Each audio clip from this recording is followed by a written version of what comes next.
Hi guys, welcome to another Pilgrim car review, and for today's review we have the Kia EV9 with us on review. So this is pretty exciting because this is Kia's new and latest flagship EV SUV, and this is a large size one. And we first saw this EV9 at the Singapore Motor Show at the start of the year, and now we finally have it on the roads for review. So for today's review we're gonna go around the exterior, show you around the car, jump inside. There are some cool features in the way the second and third row is set up, so we'll show you all that, and then of course we're gonna go take it for a drive to see how it fares around Singapore's roads. But before we do all that, if you're a driver in Singapore and you are looking to sell your used car or consign it for the best price possible, be sure to check out the link in the description box below, because through those links we'll be able to provide you the best possible quote and valuation for your used car. In fact, if you need a insurance renewal on your car as well, you can also check out the other link in the description, and we'll be able to help you to do that as well. With that, let's get on with the review. Let's go.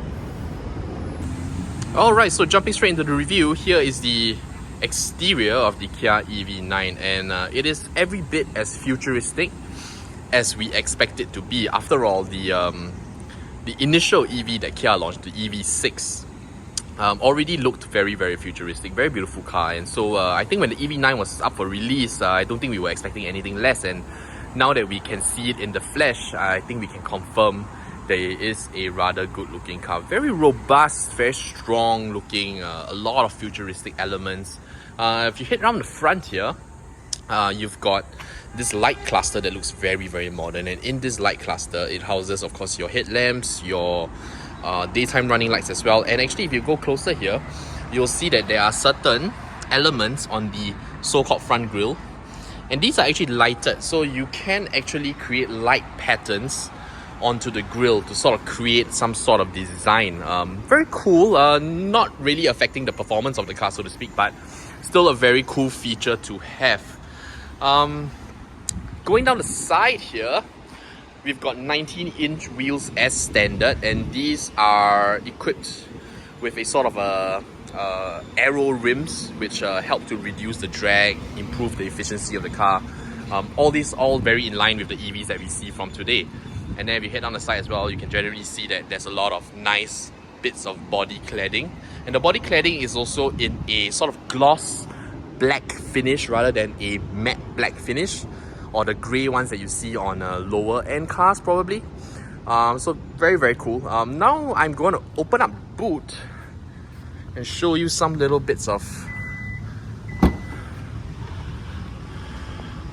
So in here currently I have my golf bag. So I have fitted my golf bag in here. So this is a full-size golf bag. As you can see, it fits very easily into the car. And this is with all 3 rows of seats up. And if you do require the seats to be brought down, you can actually... Let me see. I'm just going to remove my golf bag for a moment here so that you can get a better look on things.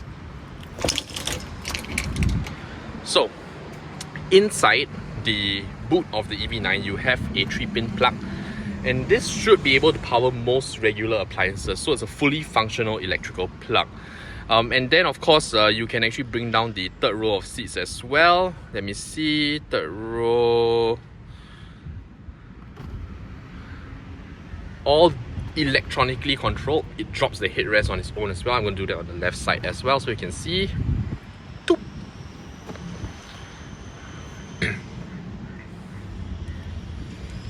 And then you've got sort of a flat boot floor. Very useful, very nifty. No load lip as well. And there's a very nice scuff plate here so that you can drag heavier items out of the car. Now the question is, what happens when you want to bring the seats back up? Do you have to lift them manually? The answer is no. You can actually just press the buttons and the seats come up on their own. You do, however, have to bring the headrest up yourself, which is fine. Very minimal effort, I would say. So all that is very cool. So right now I'm going to fit my golf bag back in the car, and I'm going to show you some other things. So you can see how this works. Automatic tailgate as well. Now, some of you who are a little bit sharper might have realized that the EV9 doesn't come with regular side view mirrors. Instead, it comes with these very futuristic looking side view mirrors.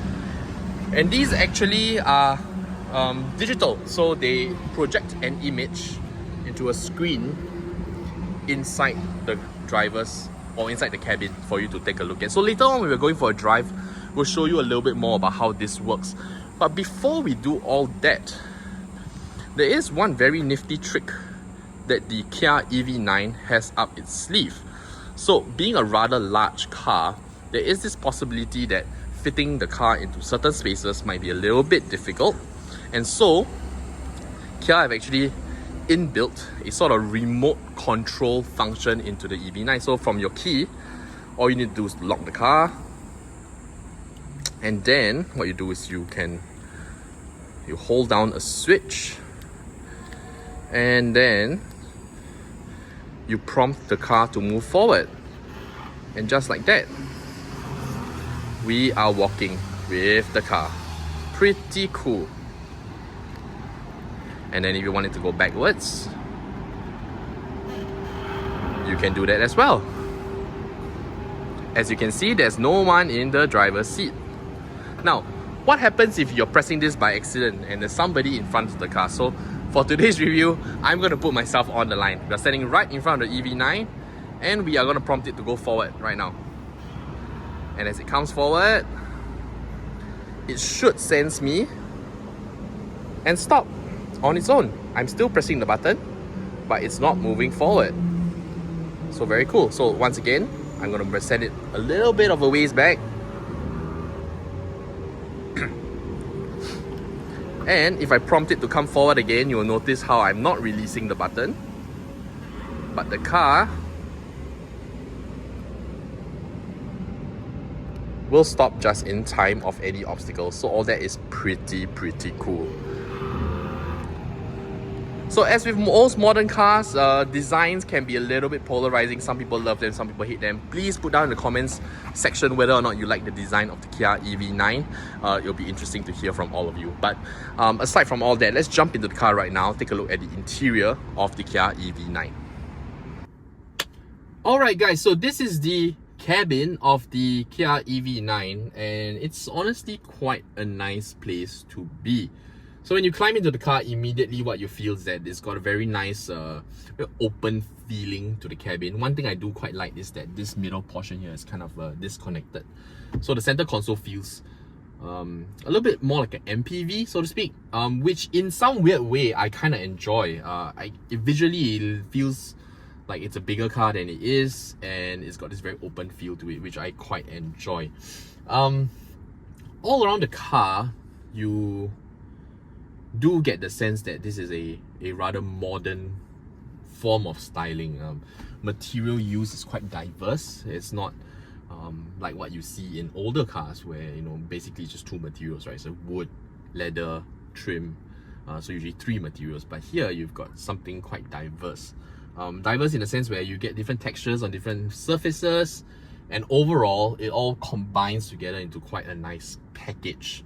One thing you'll notice straight off the bat is of course the interior screens, which reflect what the side view cameras pick up. So this one here is showing me what's on the right side of the car, and there's another screen on the left hand side which shows me what's happening on the left side of the car. Honestly, this is a little bit of that, like, it takes a little bit of getting used to when you're driving the car around, but it is, I wouldn't say it's better or worse than regular mirrors. In fact, I don't even think that regular mirrors are bad. So personally, I don't think it's an absolutely necessary feature, but nonetheless, it does add to the premium feel of the car. It does give you a very clear, a very direct hint that this is the kind of car you're in. The kind of futuristic element is very present. So yeah, you can adjust these mirrors like you would a regular mirror. So if you go left and right, obviously the physical camera you can't see moving, but the image does show you things that are left and right to you. One thing I must say that this digital imaging does have an advantage over regular side view mirrors is that you do eliminate some sort of a blind spot in a certain way. I feel like I don't really have a blind spot anymore, so that's advantageous. But I do find that depth perception of how far the vehicle is will take a little bit of getting used to. But I think once you're driving the car around for a couple of weeks, you should probably get used to that. Now, just like the digital side view mirrors, you also have a digital rear view mirror if you should so desire. So right now, I've left it as a regular mirror, but if you flip it up, it actually shows you a digital image that is picked up from the rear camera of the car. So this is also something you need to get used to, but when possible, I would still prefer to drive with an actual physical mirror. Around the car, you've got this uni-body infotainment unit, which houses your infotainment system, your digital driver's display.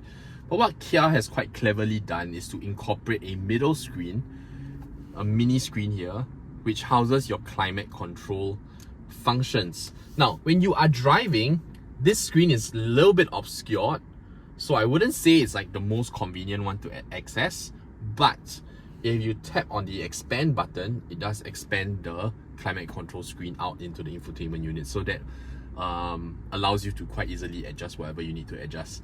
Blowers in the car are actually really good as well. So this is in fan speed 1, and this is more than adequate for most of the day, and it's a pretty hot day outside. So I'm a fan of cars that have powerful blowers, because I can't stand it when we, sometimes you have to increase your fan speed to like 5 or 6 before the fan speed is even decent. So the fact that this produces enough fan speed even at the #1 setting is quite a pleasant thing. If you don't want the climate controls menu, you can just close it up, and then you can access your regular infotainment screens. Of course, this is compatible with Carplay and Android Auto, so you can also bring up those screens for screen mirroring as well. Now, there are certain shortcuts available in terms of temperature. So if you need a quick temperature change, you can toggle them from your physical buttons here. So these are quite quick. So you can also do this with your fan speed. So quite easy there. Hazard lights here, everything else. Okay, so in your center console, you've got 2 big size cup holders, and these are, of course, you can store the cup holders away such that you've got a larger center compartment. And these are, of course, you can conceal them as well for like if you don't want it to collect dust, or if you don't use those things at all. And then you got some additional control buttons here, including your auto hold, your parking camera, so on and so forth. Over here you've got, is that a wireless charging pad? I'm not too sure. But then there's a small little center bin here for you to put your stuff. So generally, I find that the cabin of the EV9 is quite well appointed. Build quality is so-so. It does move a little bit, but it doesn't really creak, which is great. So no rattly noises coming out from the car. And one thing I particularly love is actually the steering wheel design. Now, it doesn't look particularly sporty, but there's a certain girth to the steering wheel that makes it very comfortable to hold, especially when you're going at higher speeds. Makes you feel like the car's a bit less twitchy, so to speak. A little bit more stable, a little bit more comfortable, especially when you're in a cruising position. But I think that's enough about the cabin of the EV9. Let's jump into the back, where I think possesses the real deal breaker and how the EV9 makes a difference to your life. Let's go. What's up, guys? Alright, so for those of you who are sharp enough to notice,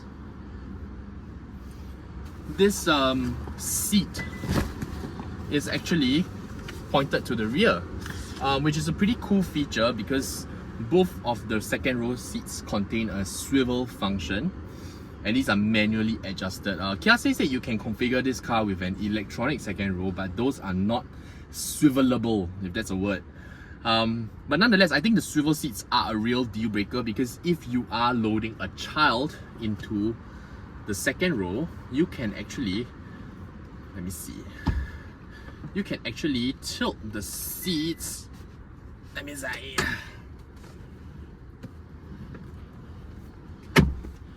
you can actually tilt the seats toward the outside, like so.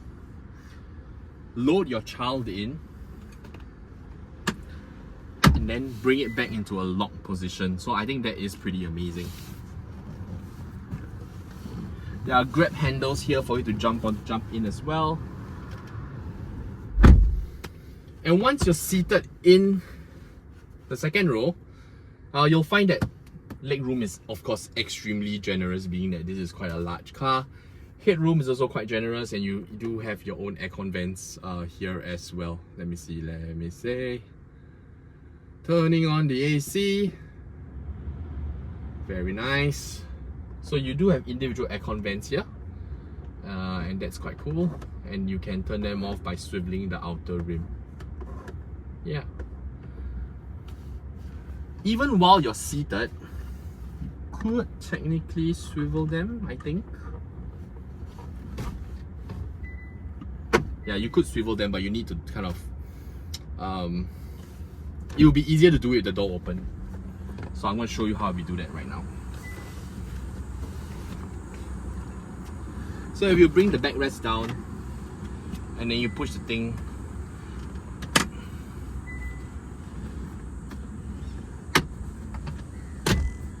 you could actually configure the seats this way as well. So what I would imagine is the ideal scenario is that, say mommy is sitting in this chair, you've got a rearward facing child seat in this particular seat, and then you've got maybe a third or fourth child in the back. So very, very family friendly, and I think very, very impressive. Probably a feature that is exclusive to this car, can only be found on the KIA EV9 if you look at all of its competitors in the same price segment, or even in the same like power segment. This is probably quite a unique feature of the car. But enough said about that. Let's jump back into the driver's seat, take the car for a drive, and see how the EV9 does around Singapore roads. Let's go.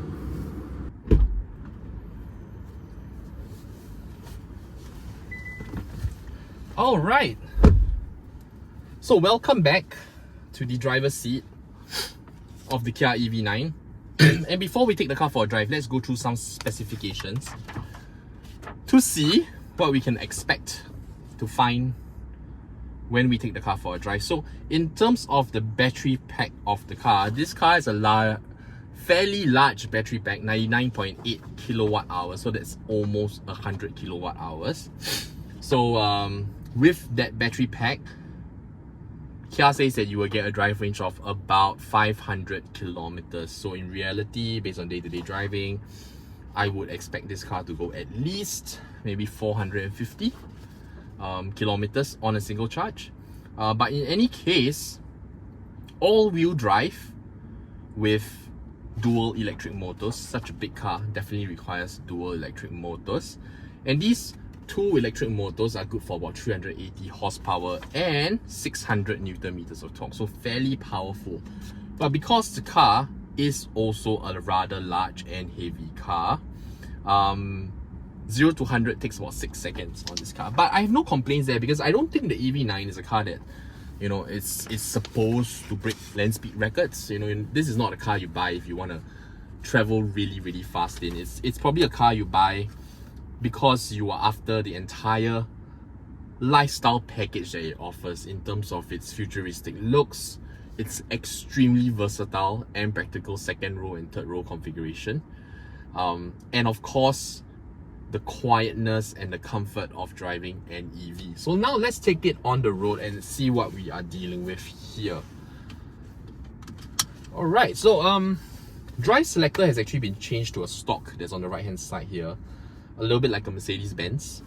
So you no longer have a wheel in the middle. No complaints here, I think it works perfectly well.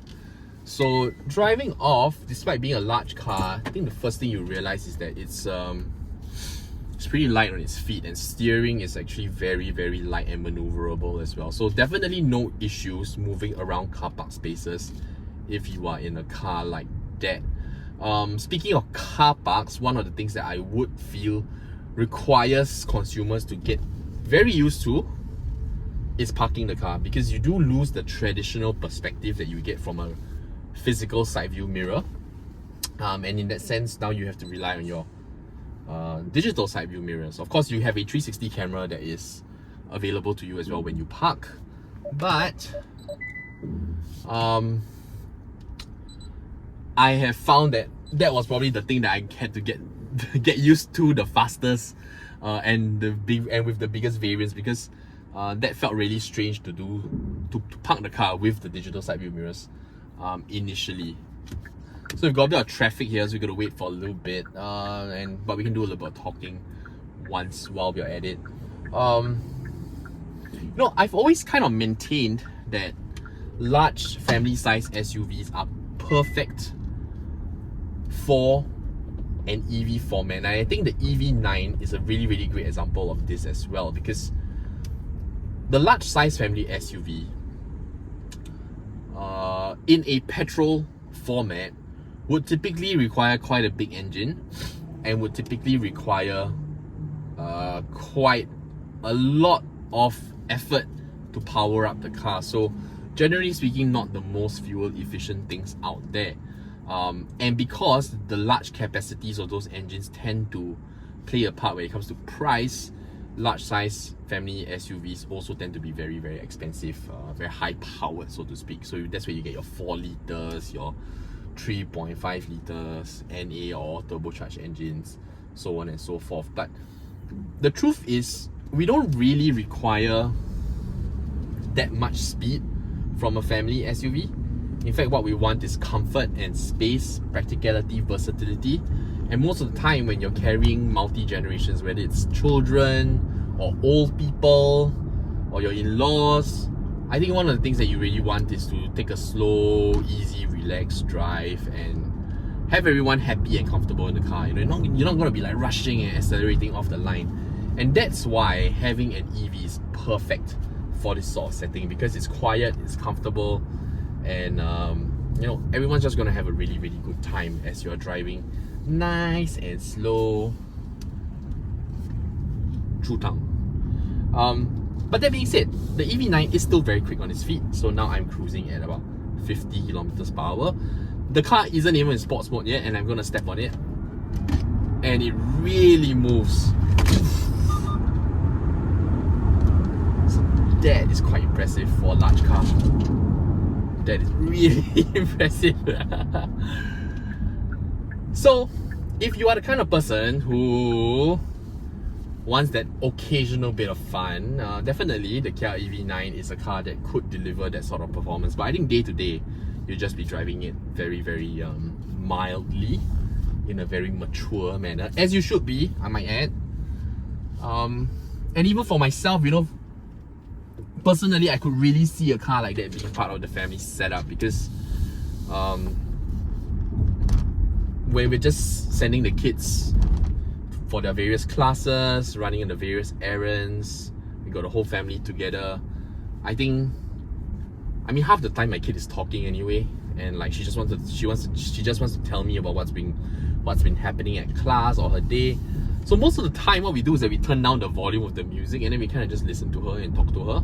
So having a really comfortable and quiet car is probably like the best format.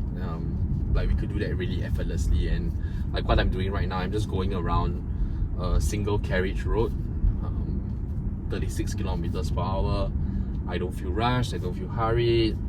You know, the car feels extremely comfortable, super comfortable. I must say that the EV9 has done an amazing job at calibrating itself to be a more comfortable car, because I think the EV6 that came before it, and they are largely based off the same modular platform, I think the EV6 felt a little bit lungy. I think things have been improved to the EV9, and generally speaking, the car feels a lot more composed as well. Still, nonetheless, you know, I don't think this is a car that I will be chucking around sharp corners anytime soon. The car will probably be able to handle it, just that you will probably be able to feel the heft of the car as you chuck the car around a corner, and that's probably not the kind of feeling you wanna have in a car this size. But going back to the side view mirrors that we spoke about earlier, I'm not sure if you can see it very clearly from here, but it does show a very, very clear image. Doesn't miss anything.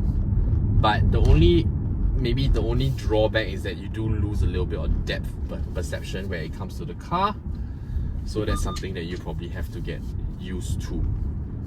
Now, after saying all those things, we come to the main crunch point. So sorry, those are my golf clubs in the rear.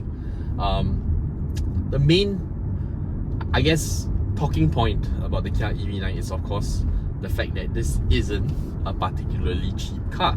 In fact, inclusive of COE at its current price, the Kia EV9 will cost almost $400,000, and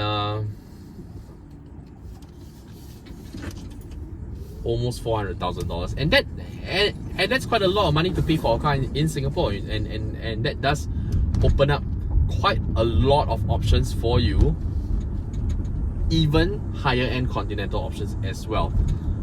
So all I would say is that if you are brand conscious and you want to maximize your brand to dollar value, then the Kia EV9 is probably something that you will probably overlook, because with this kind of money, there are smaller, slightly smaller 5-seater Continental options that you could be looking at. However, like I pointed out, in this particular segment of people carrier, so to speak, I don't think there's anything like the EV9. You know, traditionally the option would be to buy an Alphard if you need to carry anything more than 5 people. But with an Alphard, you've got a drivetrain that's very, very non-driver oriented, and you've got a very, for lack of a better word, you've got a very boring template in the form of an MPV. With the EV9, this is a proper SUV that looks great, feels great to drive, and has all the futuristic elements, including all the practicalities of those swivel seats that I showed you earlier on in the review. So if you think about it from a versatility standpoint and you're comparing this against other traditional people movers, then I think you've got a very, very, very good you've got a very, very good option in the EV9, and that's something that you should consider if you are in the market for a car like that. If you're already in the market for something like an Alphard, why not look at something like an EV9? So those are just my 2 cents worth. If you disagree, please let me know in the comments section. If you have other great options as well, please do let us know. But if I've missed out anything in the review, please put your questions in the comment section below. I'll be more than happy to answer those questions when I have some time. And if you have found this review useful in any way, shape or form, or if you have enjoyed this review, please consider giving the video a like, consider subscribing to the channel, because we've got new reviews coming out every single week. In fact, May and June are super busy periods for us. We've got tons of new reviews coming out for you, so please join us for that. Subscribe so that you know when we release a new car review. Just a quick reminder before we head off and we conclude this review. If you're a driver in Singapore and you're thinking about selling your used car for the best price possible or consigning for the highest price possible, please check out the link in the description box below, because through those links we'll be able to provide you the best possible quote and valuation for your used car. No charges to inquire, they are free. It's free to inquire. In fact, we also have another service where we help you to source the best insurance quotes for your car if it's that time of the year again. So please check out those links if you require those bits of help. If not, as usual, please take care of yourself, stay safe, and we'll see you next time. Bye bye.